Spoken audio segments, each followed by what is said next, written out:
After World War II, Korea was divided in half with a communist regime in the north supported by China and the Soviet Union, and a republic in the south supported by the United States and Western powers. The withdrawal of U.S. troops in January of 1950 made South Korea vulnerable to attack. On June 25, 1950, 80,000 North Korean troops surged across the border at the 38th parallel and in 3 days captured Seoul, the capital of South Korea. The United Nations promptly responded with a resolution to aid Korea. U.S. General Douglas MacArthur was appointed Commander-in-Chief of the UN forces. North Korean regulars continued to push south toward the port of Pusan, where General Walker's 8th Army fought a delaying action to defend the last major stronghold of South Korea. By August 5th, UN troops and the obstacle of the Naktong River halted their advance. The North Koreans launched violent attacks against the Pusan perimeter, but by September 12th, the offensive had exhausted itself and ground to a halt. 3 days later, MacArthur launched a daring amphibious landing at Incheon that cut off the North Korean supply lines.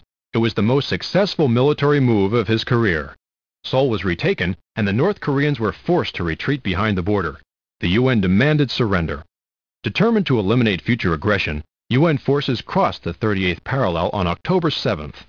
As MacArthur advanced steadily north, the Chinese warned of possible intervention, beginning secret preparations for an offensive.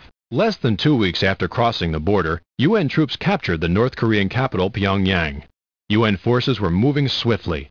As the end of October approached, a South Korean division reached the Yalu River, the border of China. The Chinese responded quickly.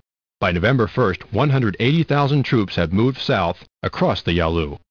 MacArthur launched a counteroffensive which reached its northernmost position on November 24th. The Chinese took Chosin Reservoir and with their superior numbers pushed the UN forces into retreat.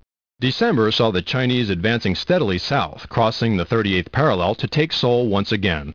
General Ridgway, new commander of the 8th Army, began another offensive. Named the meat grinder by frontline troops against heavy opposition, the offensive finally halted the Chinese advance. By the end of February, UN forces reached the outskirts of Seoul, recovering lost ground. There were other struggles in the war.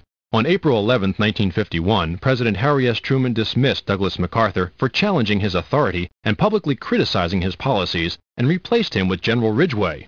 Later the same month, UN forces regained control of Seoul. The Chinese renewed the attack, putting an army of more than 450,000 against the UN with heavy casualties. But UN forces under the new command of General James Van Fleet outmaneuvered the Chinese and pushed them north. By late June, a stalemate developed as battle lines stabilized near the 38th parallel, the original border that had been crossed a year earlier. The war dragged on for another 2 years as negotiations for peace broke down repeatedly. When the issue of the return of prisoners of war was finally resolved, offering a choice of repatriation or defection, an armistice was concluded that ended the war on July 27, 1953.